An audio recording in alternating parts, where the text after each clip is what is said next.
You're surrounded by Rivian Prime vans that you've been waiting a long time for. What's the significance of today?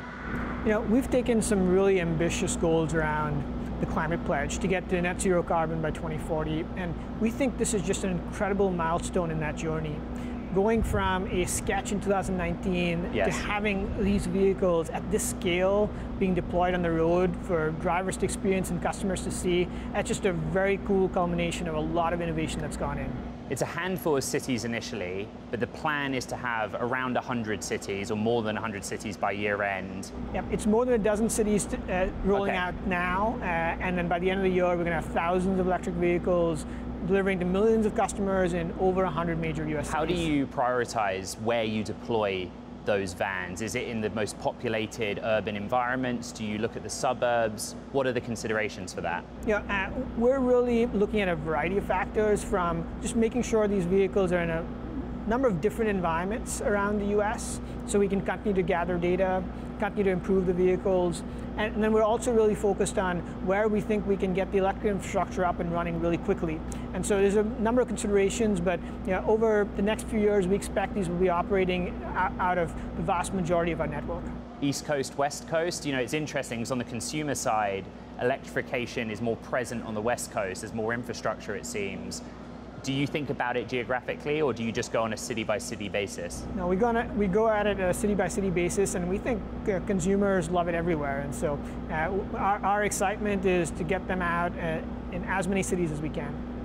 The original announcement was for 100,000 Rivian vans by the end of the decade and 10,000 by the end of 2022.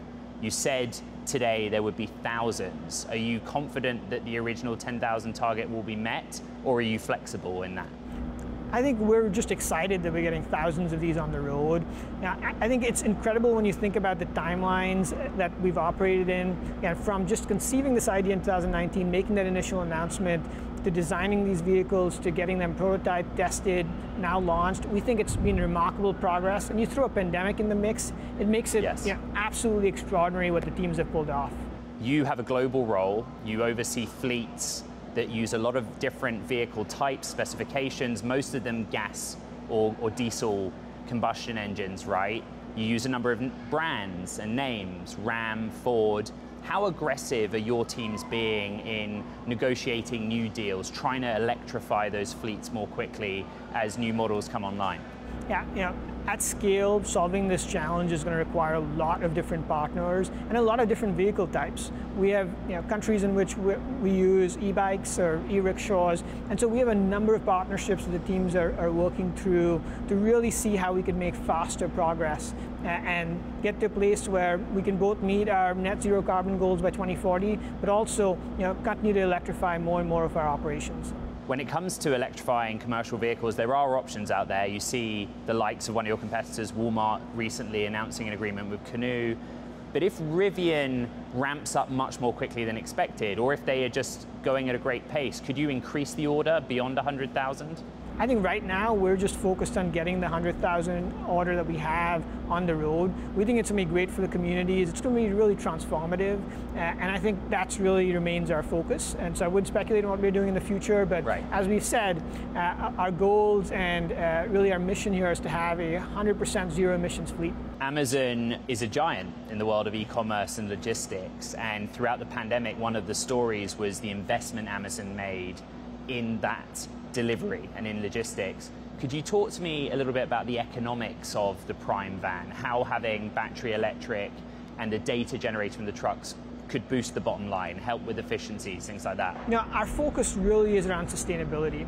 We partner with Rivian because we really believe that they shared in our mission around decarbonization, and we thought together we could do something that would reinvent and reimagine what a sustainable fleet could look like. So that's really our primary focus, and I think we're really happy and pleased by the progress, and we do think that as more and more of these vans roll out, the impact it'll have on communities, both in terms of reducing our carbon footprint, improving the air quality, is I think going to be very noticeable, and we think customers are going to very much appreciate that. What else do you get from the vans on the data side? Are you able to kind of look across the fleets and make them more efficient, look at the best routes? What is the technology offering you here?